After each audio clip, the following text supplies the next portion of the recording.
everyone, and my name is Eula, and today we're gonna read the Magic Tree of Merlin Mission Book 20, A Perfect Time for Pandas. And today we're gonna start reading at chapter 4, Get Suited Up, and the Anna reading is chapter 5. Now, already read this one book with a lot of stories, and now here we go. And first you can read is the Magic Tree of Merlin Mission Book 20, A Perfect Time for Pandas. Started at chapter 4, Get Suited Up. I don't believe her, Jack rumbled to himself. He had no choice but to follow Annie into the Panda Center. When he walked through the gate, he saw the group of low buildings with the tree-covered mountains looming behind them. As Dr. Ling led up the group along to the stone path, Jack saw Annie talking to an elegant older woman with the snow-white hair. He quickly caught up with them. He pulled Annie's sleeve, but she kept talking to the woman. I've always loved them, said Annie. You too? My goodness, yes, said woman. I've come all by myself to the New York City to see them. That's great, said Annie. We come all the way from the Pennsylvania. What's your name? Sylvia. The woman answers, and yours? I'm Annie, and this is my brother Jack. Do you mind if we tag along with you, Sylvia? Said Annie. Of course not, said Sylvia. I will be delighted. Great, said Annie, smiling at Jack. Dr. Ling led the group into the buildings and gave each person cabinets of a cover rolls and paper shoes and the rubber gloves. All volunteers must wear this over their clothes, she said. That way we will know you're here to helping us.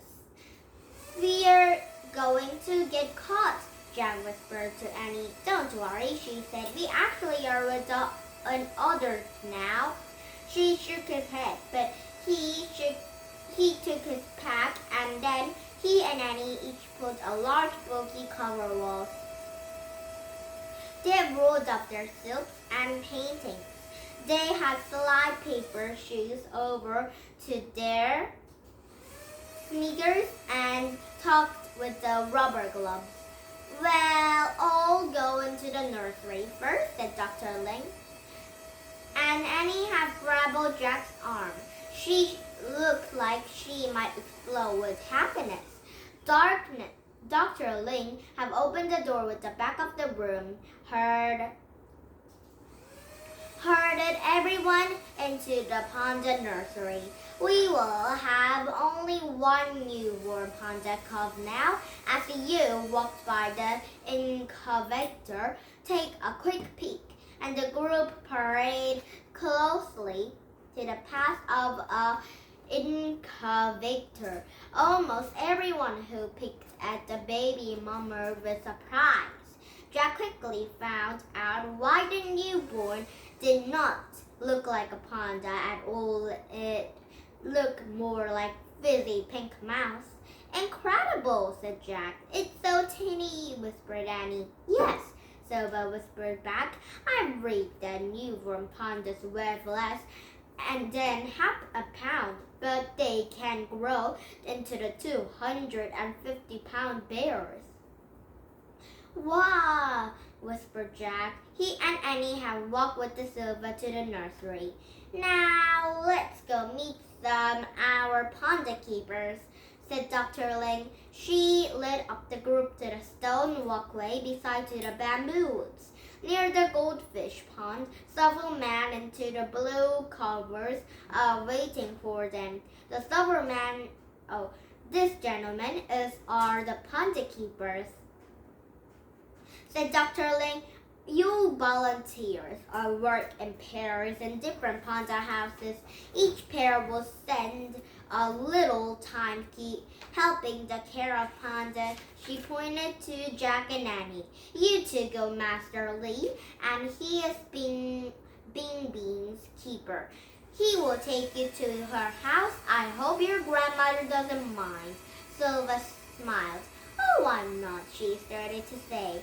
Bye, Grandma, Annie said with a laugh, and Silva laughed too, as if she thought Annie was making a joke, but she waved goodbye. See you later, Annie called, and then she grabbed Jack by the arm again and pulled him along after Master Lee. And Master Lee was a quiet and very serious looking without a word, and he led Jack and Annie to the Bing Bing's house. And then the panda's house was a giant cage with a door that opened into the yard. The yard was surrounded by the rock wall. Bing Bing lives by herself here, Master Lee said. She is an elephant-year-old adult who joined us when she was quite small.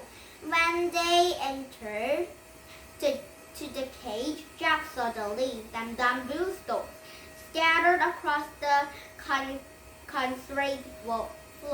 But there's no panda inside. Where's Bing Bing now? Said Annie. Somewhere in her yard, said Master Lee. He grabbed 2 brooms from the corner. Jack and Annie looked toward the bars at the yard, and they saw the tree bushes, but no sign of a giant panda. She must have found a good hiding place, said Annie. Yes, I do not think you will see her today, said Master Lee, said matter-of-factly. Oh no, said Annie. Can we look for her? Annie said. Oh, Jack says. No, Bing Bing is very shy. She has to respect that, said Master Lee. I am going to get fresh bamboo now. You can clean the house by removing yesterday eaten bamboo and the stalks to keeping the floor. He handed the brooms to Jack and Annie. Is bamboo Bing Bing's favorite food? Said Jack. Yes, all pandas eat bamboo for breakfast, lunch, and dinner, said Master Lee. Wow, they must really love it, said Annie. Can humans eat bamboo too? Jack said. If they're tired, they will break their teeth. Master Lee answered without smiling. Only a creature with a super strong jaws can eat bamboo. So is Fairy 12, said Jack, growing excited.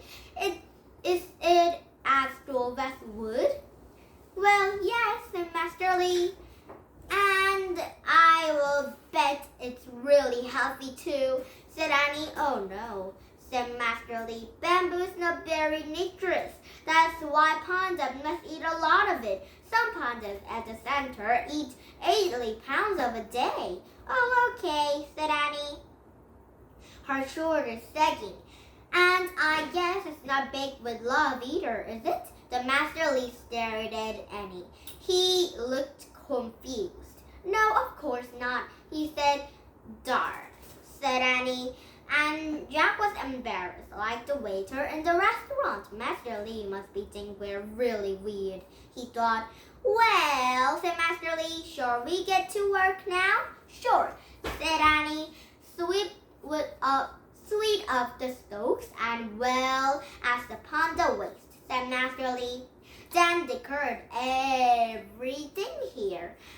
Everything there. He pointed to the trash bin into the cage.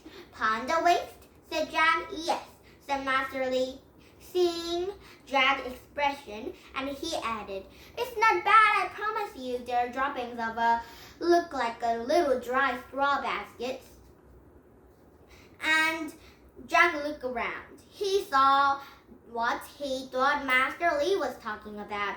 He didn't look like that bad. I'll come back, said Master Lee. I'm going to get a fresh bamboo from the farmer's truck. And Master Lee had left through the door and the back of the cage. Darn, said Jack. We'll scrap it out. No special food here, said Annie. She looked out in the yard. No panda here either. I really want to see Bing Bing. How did this happen? Said Jack. We should be work working in our mission, not stuck in the cage picking the panda's poop. And Annie giggled. Don't worry, we will look soon, she said. And let's just do our job first. It's nice to help out here. Yeah, sure, said Jack. Sleep fast. Jack and Annie began to sleeping into the old bamboo stroke and panda droppings. And then Jack had filled the dustpan, and as he had dumped everything through the trash bin, and he gasped. I see her, she whispered. She's up in the tree. Oh, really? Look, Bing Bing is up in the tree. Look, this is so cute. I think now Jack and Annie have seen the Bing Bings, but Bing Bing is hiding not very well. Jack and Annie just can't see them. Now it's chapter 5, Bing Bing. And I think tomorrow we're gonna read a same book but a new stories because of the new chapter 3 and now or a new book and a new stories. Now, bye-bye, everybody. And please subscribe to my YouTube. Bye-bye, everybody, and have a nice day. Bye!